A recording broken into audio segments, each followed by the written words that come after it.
Well, the first mate of the Seacor Power liftboat says he was at the helm when April's fatal storm first hit. Mires says he was trying to turn the liftboat into the wind and then stabilize the vessel just prior to its capsizing. Rob Masson has more on day 2 of the U.S. Coast Guard's hearings. We got there at Bollinger around 6 o'clock in the morning. Mires is a 17-year liftboat veteran and as first mate of the Seacor Power had a lot of authority over the vessel's operations, along with ship's captain Dave Leday. We had thunderstorms in the area. Before we left, Dave pulled me in his office and we looked at the weather reports, which was showing 2 to 4 foot seas with 10 to 15 knot winds. But on April 13th, as they pulled away from the dock, conditions grew much worse.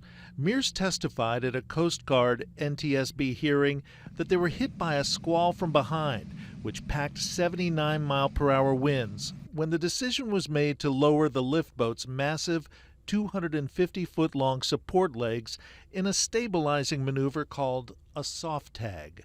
So I suggested, with traffic and platforms in the area, that we soft tag the boat. And he said, okay.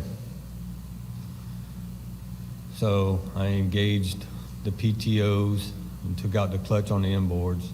Mires told a panel of 8 investigators that as he lowered the legs and tried to turn into the wind, he noticed the boat had developed a 5-degree list to its starboard or right side as the galley began taking on water. He then says he told Captain Leday the Seacor Power was going over. Dave got at the helm and tried to steer into it. I was going to port, he went to starboard. We continued jacking. I realized we were not going to be able to correct it, so I hit the tilt alarm. At that point, Mires says the boat capsized and he grabbed a life jacket. The first one didn't work, but the second one did, and he yelled for help. And I kept waiting to see if Dave would come up. And I hollered for anybody outside. Nobody answered. Eventually, Mires was rescued by another vessel, the Cape Cod, which he says was never able to pick up a radio signal on his handheld transmitter. Yes, it was on. It was on the vessel that rescued me the whole time. Their radar never went off. Mires says he stayed on board the Cape Cod as they searched through the night, but never found any survivors after a tragedy in which 6 people died, 7 others remain missing and are presumed dead.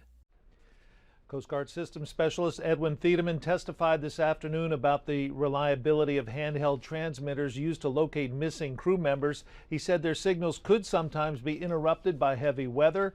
First Mate Mires testified his signal was not picked up by the rescue boat Cape Cod as he awaited rescue. Liz?